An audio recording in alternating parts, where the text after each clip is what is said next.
Hello dear children, welcome back myself Rajiv Kumar. Dear children, आज है 1 मई और इस वीडियो में आज हम डिस्कस करेंगे डिटर्मिनेंट चैप्टर नंबर 4 की एक्सरसाइज 4.2।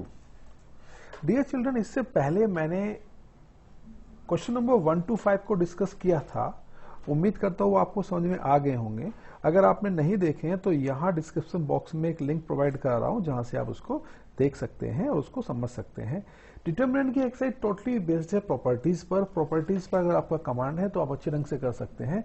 इसकी भी एक सेपरेट वीडियो बना के मैंने डाली हुई है, वहां से आप कर सकते हैं। तो आज हम जो एक्सरसाइज में क्वेश्चन करेंगे वो क्वेश्चन करेंगे यहाँ पर हम लोग 6 to 10, यानी कि 1 to 5 हम पहले ही कर चुके हैं। आज 6 to 10 क्वेश्चन इस एक्सरसाइज में हम लोग करेंगे, इस वीडियो में हम लोग करेंगे।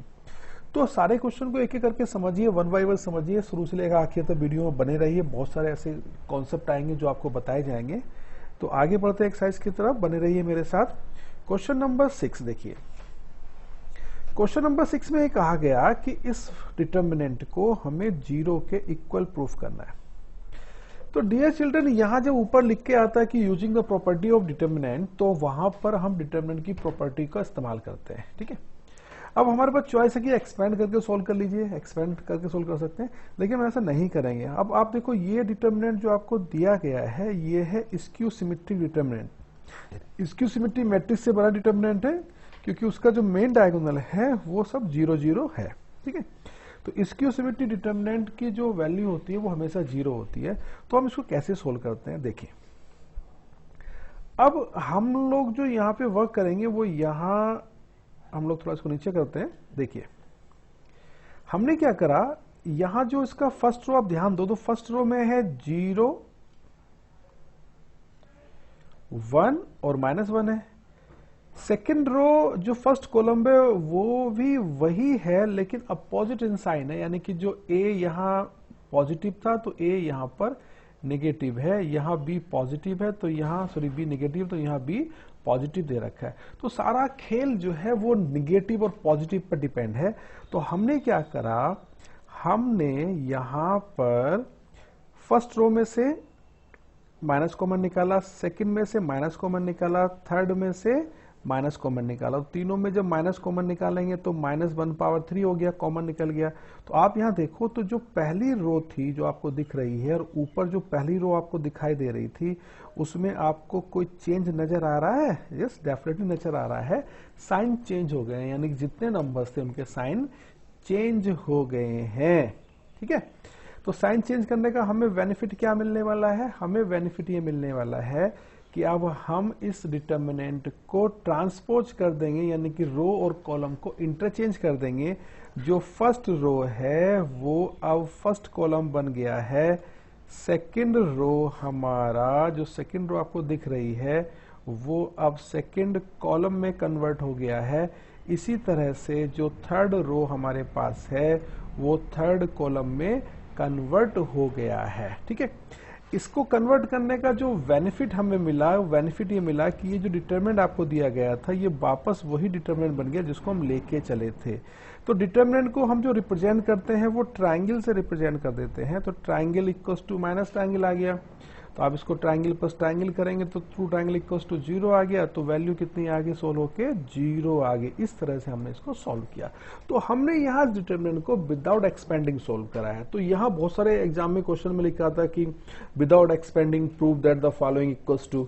तो यहाँ ऐसे क्वेश्चन को इस ढंग से हम सोल्व करते हैं। तो बहुत सिंपल से लॉजिक को हम अप्लाई करते हैं। ठीक है, अब क्वेश्चन नंबर नेक्स्ट तरफ बढ़ते हैं। क्वेश्चन नंबर देखिए 7th में। एक बात और है, डिटर्मिनेंट कि आपकी जो चॉइस है सोल्व करने की वो आप पे डिपेंड करता है। अलग अलग टीचर्स उसको अलग अलग मेथड से बताते हैं, लेकिन मैं फिर भी आपसे बात करूंगा, जो मेथड आपको जल्दी समझ में आ जाए उसी मेथड से आप कर लीजिए, लेकिन बाकी मेथड को भी सीखने का प्रयास करिए। अब मैं आपको डिटरमिनेंट को सोल्व करने का बहुत आसान सा तरीका बता रहा हूं, जिसको देखकर आप बहुत आसान से किसी भी डिटरमिनेंट को सोल्व कर पाएंगे। तो डिटरमिनेंट को सोल्व करने का जो सबसे आसान मेथड है वो ये है कि आप आंसर को देखो, आंसर क्या कह रहा है। आंसर कह रहा है कि 4 × a² b² + c² यानी 4 आ रहा है, ए 2 बार आ रहा है, बी 2 बार आ रहा है, सी 2 बार आ रहा है, 2 टाइम्स आ गया, मतलब कि स्क्वायर में दे रखा है, 2 टाइम्स का मतलब स्क्वायर में दे रखा है। तो मैं किसी भी ढंग से इस आंसर को बनाने की कोशिश करूंगा। तो मैंने यहाँ पे क्या करा, मैंने सबसे पहले आंसर के लिए एक वर्क छोटा सा करा। आप देखो, आप ध्यान से डिटरमिनेंट को देखें तो अगर फर्स्ट रो को ही देखें तो फर्स्ट रो में कॉमन आपको दिखाई दे रहा होगा। फर्स्ट रो में कॉमन क्या है, ए, सेकंड रो में कॉलम क्या है, बी, और थर्ड रो कॉलम क्या है, सी। ठीक है, यही वर्क आप चाहें तो यहां पे कर सकते हैं। फर्स्ट रो फर्स्ट कॉलम में से भी कॉमन को निकाल सकते हैं, सेकंड रो में से भी कॉलम कॉमन निकाल सकते हैं, और थर्ड रो में से भी कॉमन निकाल सकते हैं। यानी कि हम रो में से या कॉलम में से कॉमन को निकाल सकते हैं। तो हमने यहां पर जो कॉमन निकाला वो कॉमन निकाला A B C from R1 R2 and R3 से कॉमन निकाला। ठीक है, अब कॉमन निकालने के बाद जो डिटर्मिनेंट आपके पास बचता है, ये डिटर्मिनेंट यहाँ पे माइनस ए है, बी है, सी है, ए है, माइनस बी है, सी है, इधर ए है, बी है और माइनस सी है। अब आपके पास एक चॉइस फिर से हो सकता है कि आप चाहें तो फिर से कॉमन निकाल सकते हैं। अब अगर हमने रो में से कॉमन निकाला है तो अब हम कॉलम में से भी कॉमन को निकाल सकते हैं। C1 में से ए निकाल सकते हैं, C2 में से बी निकाल सकते हैं, C3 में से सी निकाल सकते हैं। ऐसे भी हम कर सकते हैं, लेकिन हमने एक आसान तरीका और फॉलो किया। आप देखो तो यहाँ माइनस ए है, ये प्लस ए है, इधर बी है, ये माइनस बी है। इन दोनों को ऐड कर दूं, यानी कि R1 में अगर मैं R2 को ऐड कर देता हूं, R1 में R2 को ऐड कर दूं या R2 में R1 को ऐड कर दूंगा तो हमें 0 मिल जाएगा।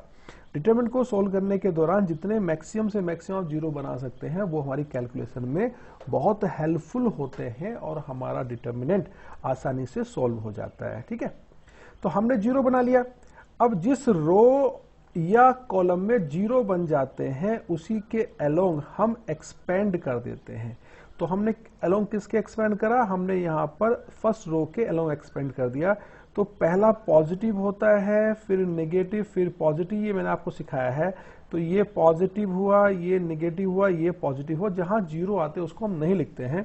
तो हमारे पास जो नंबर बचा वो नंबर बचा यहां पर, भाई 2 नंबर तो 0 हो गए, पहले ये 0 हो गया, ये 0 हो गया, इसकी आवश्यकता नहीं है। तो हमने क्या करा, जो नंबर बचा वो 2C बचा। 2C जिस रो जिस कॉलम में आ रहा है उसको छोड़ दें, यानी कि यहां इसको हमने छोड़ दिया। तो बाकी नंबर उसके साथ हमने यहाँ पे लिख लिए, और नंबर लिखने पे यहाँ 2C ABC तो पहले चल ही रहा था, 2C इधर आ गया, बाकी नंबर आपका ए माइनस बी, ए और बी बचा, यहाँ लिख लिया गया। इसको हमने क्रॉस मल्टीप्लाई करा, ये इससे मल्टीप्लाई करेंगे, इसको मल्टीप्लाई करेंगे, तो इस तरह से सोल्व होके आ जाएगा और हमारा आंसर आ जाएगा 4 टाइम्स ए स्क्वायर बी स्क्वायर सी स्क्वायर। तो आंसर को देखो और डिटरमिनेंट को सोल्व करो। ठीक है, आगे बढ़ते हैं। नेक्स्ट क्वेश्चन नंबर 8 है। क्वेश्चन नंबर 8 में 2 पार्ट्स मेरे सामने दिए गए हैं। इन 2 पार्ट्स में देखो आंसर क्या कह रहा है। आंसर ये कह रहा है ए में से बी निकालो, बी में से सी निकालो, सी में से ए निकालो। ठीक है, अगर हम ए में से बी निकालें या बी में से ए निकालें तो भी एक ही बात है। इसका मतलब ये कह रहा है कि आप सब्ट्रैक्ट करो, माइनस करो, कॉलम को रो में माइनस करो या रो को कॉलम में माइनस करो, उसके अकॉर्डिंग हमें वर्क करना है। तो मुझे ए में से बी निकालना है या बी में से ए निकालना है। देखिए, मैंने फर्स्ट पार्ट लिया, फर्स्ट पार्ट को आप समझें। पहली बात तो मैंने कहा कि 0 आपको बनाना जरूरी है, 0 बन जाए तो बहुत अच्छी बात है। यहां 1 है, यहां भी 1 दे रखा है। ठीक है, तो हम क्या करने वाले हैं, यहां पर हमने क्या काम करा, एक तो हमें माइनस भी करना है कि ए में से बी या बी में से ए निकालना, साथ ही हमें 0 भी बनाने हैं। तो हमने R2 में से R1 माइनस कर दिया और R3 में से R1 माइनस कर दिया। यहाँ बच्चों ध्यान देने वाली बात यह है, डियर चिल्ड्रन, यहाँ एक ध्यान देने वाला पॉइंट ये है कि यहाँ पर एक रो को हम फिक्स कर लेते हैं ताकि कैलकुलेशन आसान बने। R1 को फिक्स कर लिया और R1 सब में से माइनस कर दिया। तो ये क्या बन गया, यहाँ 1 था, 0 आ गया, इधर 1 था, ये भी 0 हो गया, ये आया b माइनस ए, इधर c माइनस ए आ गया। ऐसे यहाँ बी स्क्वायर माइनस ए स्क्वायर आ गया और सी स्क्वायर माइनस ए स्क्वायर, क्योंकि हमने R2 में से R1 माइनस किया हुआ है और R3 में से भी R1 को माइनस किया गया है। ठीक है, अब जब 0 बन जाए, जब हमारे 0 यहाँ पर बन गए हैं, तो हमारा जो अब वर्क है कि 0 बनने के बाद हम लोग तुरंत उसको एक्सपेंड करने की कोशिश करते हैं। देखिए, जो फर्स्ट कॉलम आपको दिखाई दे रहा है, फर्स्ट कॉलम में हमारे पास 0 है। तो पॉजिटिव नेगेटिव पॉजिटिव वाला कॉन्सेप्ट आपको पता ही है कि भाई पहला पॉजिटिव होता है, दूसरा नेगेटिव, फिर पॉजिटिव होता है। तो यहाँ 2 0 हमारे पास सामने, 1 0 ये रहा, 1 0 हमारे पास है, इसको हमें देखना नहीं, यानी कि दोनों का साइन खत्म हो गए। अब पहला वाला 1 बचता, उसका साइन क्या होगा, पॉजिटिव होगा, ठीक है, ये पॉजिटिव रहेगा, ठीक है। तो हमने यहाँ पर C1 के अलोंग एक्सपेंड कर दो, C1 जिस रो में आ रहा है और जिस कॉलम में आ रहा है उसको छोड़ दिया गया, बाकी जो आपको दिख रहा है वो हमने यहाँ पे लिख लिया, ये हमारे पास वैल्यू निकल के यहाँ पे आ गई, ठीक है। अब यहाँ आप ध्यान से देखें तो फॉर्मिंग फैक्टर हमने फैक्टर्स करा, ये हमने इस तरह से लिख दिया और हमने इसको इस तरह से लिख दिया। यहाँ कुछ कॉमन भी आपको दिखाई दे रहा है, यानी कि b माइनस ए फर्स्ट रो में से कॉमन है और c माइनस ए सेकेंड रो में से कॉमन है। हमने यहां से इसको कॉमन निकाला। कॉमन निकालने के बाद डियर चिल्ड्रन आप देखेंगे तो हमारे पास यहाँ a बच गया, यहाँ b प्लस ए, यहाँ 1 और ये c प्लस ए बचा। एक्सपेंड कर देते हैं इसको यहीं पर सीधा, भाई 2/2 का डिटर्मिनेंट है, ये इससे मल्टीप्लाई करेगा, यहाँ इससे मल्टीप्लाई करेगा। सिंपल सी कैलकुलेशन आप करेंगे तो आपका आंसर सोल्व होकर यहाँ पे आ जाएगा, ठीक है। अब आपको क्वेश्चन समझ में आ गया होगा। देखिए क्वेश्चन आपको समझ में आ रहे हैं तो आप जो है इतना काम मेरे कहने से जरूर करें कि इस वीडियो को लाइक करें, चैनल को सब्सक्राइब करें और वीडियो को शेयर जरूर करें ताकि दूसरे बच्चे भी इसका बेनिफिट उठा सकें। क्वेश्चन नंबर इसका सेकंड पार्ट में हमारा मेन वर्क है किसी भी तरह से जीरो को बनाना। हमें जीरो बनाना है, क्वेश्चन में वहां पर a minus B minus C minus A भी दे रखा है, तो हम उसको भी सोल्व करेंगे। तो हमारे पास चॉइस है कि हम किसी को फिक्स कर लिया, हमने यहाँ पर C1 को फिक्स कर लिया, यहाँ C1 को फिक्स कर लिया और C1 को फिक्स करने के बाद हमने क्या करा, C1 C2 में से C1 निकाल दिया और C3 में से C1 निकाल दिया, जिसकी वजह से ये नंबर और ये नंबर हमारे पास 0 हो गया, ठीक है। तो हमारे पास आप ध्यान से इसको देखेंगे तो यहाँ फर्स्ट रो में जो नंबर बन गए हैं वो 2 जीरोस हमें मिल गए हैं। तो हम बिना कोई क्षण गंवाए, without any wasting any movement, हम इसको एक्सपेंड करेंगे और हम किसके अलोंग एक्सपेंड करेंगे, R1 के अलोंग एक्सपेंड करेंगे। तो हमने R1 के अलोंग एक्सपेंड कर दिया। एक्सपेंड करने के बाद जो नंबर बचा वो हमारे पास इस तरह से यहाँ पे ये निकल के आया, ठीक है, यहाँ इस तरह से आ गया क्योंकि फर्स्ट नंबर 1 था, बाकी सब 0 तो 1 ही बचा। अब फॉर्मिंग फैक्टर्स, ये जो एक ये है B cube minus A cube का formula, C cube minus A cube का फार्मूला आपको पता है, B minus A B square plus A B, C minus A C square plus A C, यहाँ पे फार्मूला बना। अब यहाँ हमारे पास जो पहला कॉलम में से कॉमन है वो है हमारे पास b माइनस ए और दूसरे में से जो कॉमन है वो हमारे पास है c माइनस ए कॉमन है। तो हमने बिना कोई टाइम गवाए इसमें से कॉमन निकाला और कॉमन निकलने के बाद जो डिटर्मिनेंट बचता है वो इस तरह से बचता है, यहाँ 1 बचा, इधर 1 बचा, यहाँ b square A square plus A B, ये c square plus A square plus A C हमारे पास यहाँ पे बचा। अब हमने इसको एक्सपेंड कर दिया। एक्सपेंड जो हमने करा यहाँ पर एक्सपेंड, यहाँ हमने इसको 2/2 एक्सपेंड कर दिया।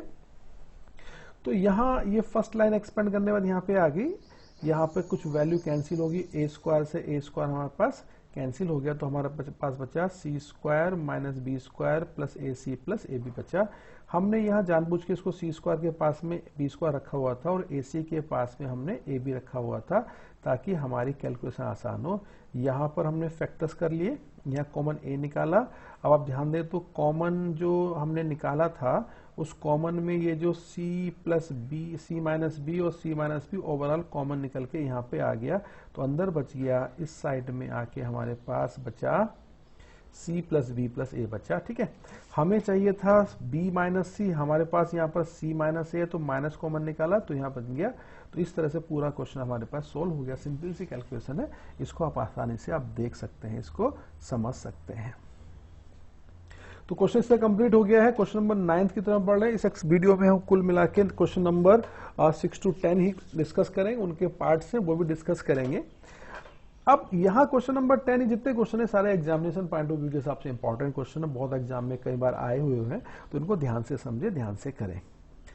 अब यहाँ इस क्वेश्चन में आप देखो तो आंसर कह रहा है कि x में से y निकालो, y में से z निकालो, z में से x निकालो, साथ ही साथ x plus y, y plus z, z plus x y plus y z plus z x को करिए। तो हमें एक हिंट मिल जाता है कि क्वेश्चन को कैसे सोल्व करना है, क्योंकि वो माइनस करने को कह रहा है। तो मेरे पास चॉइस यहाँ है कि मैं इसमें से यहाँ R2 में से R1 माइनस कर लूँ और R3 में से R1 माइनस कर लूँ, तो मुझे कुछ पोर्शन मिल जाएगा और कॉमन निकल जाएगा। लेकिन एक ध्यान देने वाला पॉइंट यहाँ पर है, ये देखो ये क्या है, ये है वाई जेड, यहाँ एक्स कम है, ये है जेड एक्स, यहाँ वाई कम है, और यहाँ पर मेरे पास है क्या, एक्स वाई जेड कम है। तो मैं यहाँ इनको पूरा करना चाह रहा हूँ। पूरा करने का मतलब यहाँ जो जहाँ यहाँ एक्स कम है, यहाँ वाई कम है, जेड कम है, मैं वो वैल्यू इनको दे दूंगा। तो ये क्वेश्चन मेरा पहले की तरह बन जाएगा। देखिए हमने क्या काम करा, हमने R1 को x से मल्टीप्लाई करा, R2 को y से मल्टीप्लाई करा, R3 को z से मल्टीप्लाई करा। जब मल्टीप्लाई करते हैं तो बैलेंस करने के लिए डिवाइड भी करते हैं, ठीक है। तो हमारे पास यहाँ XYZ तीनों जगह XYZ बन गया। अब बाहर भी हमारे पास XYZ है, 1/XYZ। तो हम क्या करने वाले हैं, अब हम यहां से कॉमन निकालेंगे। हमने यहां से XYZ कॉमन निकाला, किस में से निकाला, C3 में से XYZ कॉमन निकाला। तो C3 का ईच एलिमेंट हो गया 1 1 1। तो XYZ से XYZ कैंसिल हो गया। तो हमारे पास जो प्योरली डिटरमिनेंट बचा वो बचा x square x cube 1, y square y cube 1, z square z cube 1 determinant हमारे पास बचता है। तो डियर चिल्ड्रन, ये डिटरमिनेंट हमारा हूबहू पहले जैसा लगभग हो गया, जैसे पहले हमने क्वेश्चन करते 1 बना हुआ है, 1 को हमें 0 बनाना है। तो यहाँ ये 1 है, ये 1 है, R2 में से R1 निकालेंगे और R3 में से हम R1 को माइनस कर देंगे। ऐसा काम हमने पहले किया था। तो हमने यहाँ R2 में से R1 माइनस कर दिया और R3 में से R1 माइनस कर दिया। तो ये 0 बन गया, ये 0 आ गया। इधर ये फैक्टर्स जो दिख रहे हैं वो आपको आसानी से समझ में आ जाएंगे, ठीक है। अब किसके अलोंग एक्सपेंड करेंगे, एक्सपेंड करने का भी आपको पता होना चाहिए। एक्सपेंड करेंगे हम C3 के अलोंग, थर्ड कॉलम के अलोंग। तो थर्ड कॉलम में जो नंबर आ रहे हैं, थर्ड कॉलम में जो हम नंबर लिया 1 जिस रो जिस कॉलम है उसको छोड़ दीजिए, क्योंकि 0 बाकी नंबर है उसको नहीं रखना है। तो हमारे पास जो बचता है वो बचता है केवल इस तरह से हमारे पास डिटर्मिनेंट बन के आ गया। ये डिटर्मिनेंट हमारे पास यहाँ पे बन के आ गया है, ठीक है। अब यहाँ हमने फॉर्मिंग फैक्टर करा, ये फैक्टर हो गया, एडिशन एक बार ऐड किया, एक बार सेपरेट करा, यहाँ ए क्यू माइनस बी क्यू का फार्मूला लगा दिया, ठीक है। आप देखो तो कॉमन आपको दिखाई दे रहा होगा। तो कॉमन यहाँ पर क्या है, वाई माइनस एक्स है, यहाँ भी वाई माइनस एक्स है, इधर कॉमन है जेड माइनस एक्स और यहाँ पर भी जेड माइनस एक्स कॉमन है। तो हमने जो था यहाँ से कॉमन निकाला और कॉमन निकालने के बाद आप देखो यहाँ हमारे पास कॉमन निकल गया, ठीक है। अब इसको एक्सपेंड करना है, इसकी मल्टीप्लाई इधर करेंगे और यहाँ इसको मल्टीप्लाई इधर करेंगे। तो मल्टीप्लाई 1 मल्टीप्लाई 2 आ गया। हमने क्या करा आगे चल के, इसमें y और x की मल्टीप्लाई, y की x की मल्टीप्लाई, यहाँ पूरी y और x की मल्टीप्लाई यहाँ तक कर दी, मल्टीप्लाई पूरी हो गई। मैं इसको आपको सही से दिखाता हूँ मल्टीप्लाई में, यानी कि यहाँ मैंने ये पहला वाला मल्टीप्लिकेशन यहाँ पर मौजूद है और दूसरा वाला मल्टीप्लिकेशन यहाँ पर मौजूद है। चूंकि बाहर माइनस था इसलिए सारे नंबर इंटरचेंज हो गए। अब आप देखिए कुछ नंबर यहाँ पर कैंसिल हो जाएंगे। कैंसिल कैसे हो जाएंगे, देखिए ये है वाई एक्स स्क्वायर, तो वाई एक्स स्क्वायर कहीं दिख रहा होगा, तो वाई एक्स स्क्वायर, इसको हटाता हूँ 1 मिनट पहले मैं, ये वाई एक्स स्क्वायर कैंसिल हो गया, एक्स वाई जेड से कैंसिल हो गया, एक्स क्यूब यहाँ पर है, ये यहाँ पर कैंसिल हो गया है। अब हमारे पास बचते हैं नंबर, कुल मिला के एक नंबर और कैंसिल होना चाहिए, ये है मेरे पास, देखते हैं वाई जेड स्क्वायर हो गया, एक्स स्क्वायर जेड बच जाएगा। तो यहाँ इस तरह से नंबर जो है, अभी एक नंबर ये बचा है, एक ये बचा है, 1 2 3 और ये नंबर बचे, एक नंबर और कैंसिल यहाँ पे होगा। ये देखिए X square Y square Z square, X ये number X square Z square यहाँ से कैंसिल हो जाएगा, ठीक है, ये कैंसिल होगा। तो बाकी नंबर यहाँ पे बचते हैं, ठीक। अब इन नंबर की कैलकुलेशन, ये छोटा सा काम है, ये आप लोग भी आराम से बैठ के यहाँ पे जब क्वेश्चन को एक्सरसाइज को सोल्व करेंगे, क्वेश्चन सोल्व करना आप आराम से कर सकते हैं। तो यहाँ कॉमन निकाला, यहाँ से YZ कॉमन निकला, यहाँ से X कॉमन निकला, तो आप देखो तो ये नंबर दिखाई दे रहा है x square Z square Y square, add करा, सब्ट्रैक्ट करा, फैक्टर फॉर्म कर लिया। अब हमारे पास यहाँ ये है Z माइनस वाई और Z माइनस वाई, ये रहा, कॉमन निकाल लिया और इस तरह से सिंपल सी कैलकुलेशन करी और इस तरह से हमारा ये आंसर आ जाएगा। आज छोटी सा बहुत सिंपल सी कैलकुलेशन बच्चों आपको करनी है और आंसर आसानी से मिल जाएगा। ठीक है, अब हम बढ़ते हैं लास्ट क्वेश्चन की तरफ जो हमें डिस्कस करना है। लास्ट क्वेश्चन हमारा बचता है 10 क्वेश्चन में बहुत आसान सा लॉजिक आपको क्रिएट करना है, बहुत आसान सा लॉजिक आपको लगाना है। क्वेश्चन सोल्व करने से पहले मैं आपको बता दूं, हमने कहा कि आंसर को देखो और क्वेश्चन को सोल्व करो। तो आंसर को क्या देखना, आंसर यहां देखो, ये है 5x + 4। हमारे पास जो यहां दिया गया है, यहां पर हमारे पास है ये x है, ये 2x है, ये 2x है, तो कितना मिला के हो गया x, 2x और 2x हो गया 5x और 4 ये रहा। तो 3 के 3 कॉलम ऐड कर दीजिए, या देखो यहाँ पर x है, ये 2x है, ये 2x है, तो 3 की 3 रोज ऐड कर दीजिए। तो या तो तीनों रो या तीनों कॉलम ऐड करेंगे तो 5x + 4 आसानी से बन जाएगा। सेकंड क्वेश्चन में भी यही दे रखा, ये हमारे पास है 3y + k है। तो आप देखो तो अगर मैं तीनों कॉलम ऐड करूं तो ये y + y + y कितना 3y हो गया और k हो गया। ऐसे अगर मैं रो ऐड कर दूं y + y + y कितना हो गया, ये भी 3y + k बनेगा। तो चॉइसेस दो हैं हमारे पास, या तो हम तीनों रो या तीनों कॉलम ऐड करेंगे। देखिए फर्स्ट क्वेश्चन में हमने क्या करा, हमने यहां पर 3 रोज ऐड कर दी, तीनों की तीनों रो ऐड कर दी। क्यों, क्योंकि हमें जो लाना था वो हमें अपने अकॉर्डिंग ये नंबर लेके आना था। ठीक है, नंबर आ गया। अब ये नंबर पूरा का पूरा फर्स्ट रो में से कॉमन निकल रहा है, तो हमने ये नंबर फर्स्ट रो में से कॉमन निकाल लेंगे। तो यहां से जब कॉमन निकालेंगे तो पहली रो में जो नंबर बचे हमारे पास कॉमन निकालने के बाद, वो नंबर बचता केवल और केवल 1 1 1। और जहां 1 आ जाए वहां तो खुशी का ठिकाना नहीं, क्योंकि 1 को हमें कैंसिल करना होता है। 1 एक आसानी से हमारा 0 बन जाएगा। तो हमने यहां पर C1 को फिक्स रख दिया और C1 फिक्स हो गया, तो C2 में से हमने C1 निकाल दिया और C3 में से हमने C1 को निकाला। इस तरह से हमारे पास ये कैलकुलेशन बन के यहाँ पर आ गई। ठीक है, अब आप देखो ध्यान से, तो यहाँ जो कैलकुलेशन बन के आई है उसमें से फर्स्ट रो पूरी 0 हो गई। तो हम किसके अलोंग एक्सपेंड करेंगे, फर्स्ट रो के। तो बाकी तो नंबर 0 है फर्स्ट रो में, एक 1 को छोड़कर, तो 1 के साथ 1 जिस रो जिस कॉलम में उसको छोड़ दें, तो जो नंबर बचते हैं वो बचते हैं। ये छोटा सा डिटर्मिनेंट हमारा बन के आ जाता है। ठीक है, तो हमने फर्स्ट रो के अलोंग एक्सपेंड कर दिया। सिंपल सी कैलकुलेशन करेंगे तो क्वेश्चन सोल्व हो जाएगा। एक्सपेंड करके यहाँ आया हमारे पास, इसको मैं हटा देता हूँ। ये एक्सपेंड होने के बाद ये डिटरमिनेंट मुझे मिल गया यहाँ पे, तो हमने यहाँ इसका मल्टीप्लाई इससे कर दिया। सिंपल ढंग से आंसर हमारा निकल के आ गया। ऐसे ही हम सेकेंड क्वेश्चन को करेंगे। देखिए सेकेंड पार्ट में भी यहाँ ये है y + k + y + y 3y हो गया, या आप इसको इधर से लेके आ सकते हैं। ये हो गया y + k + y + y हो गया, तो हो गया 3y + k हमारे सामने बन के आ गया। ठीक, तो चॉइसेस 2 है, चाहे वो रो के अलोंग एक्सपेंड करें, चाहे कॉलम के अलोंग एक्सपेंड करें, चाहे रो ऐड करें, चाहे कॉलम ऐड करें, दोनों में आंसर सेम आएगा। तो यहां हमने इस क्वेश्चन में तीनों कॉलम ऐड कर दिए। पहले वाले में हमने तीनों रो ऐड करी थी, तो तीनों कॉलम ऐड कर दिए। अब ये पूरा का पूरा नंबर हमारा क्या है, कॉमन निकल जाएगा। ये पूरा कॉमन निकाल देंगे और कॉमन निकालने के बाद जो हमारे पास बचेगा वो यहाँ बचेगा हमारे पास। लास्ट में लेके आता हूँ, सिर्फ ये बचेगा y + k कॉमन निकल, तो यहाँ 1 1 1 आ गया। मैंने कहा कि जब 1 आया था किसी रो किसी कॉलम में 1 आया था, तो हमारा खुशी का ठिकाना नहीं रहता है, क्योंकि उसको कैंसिल करना आसान होता है।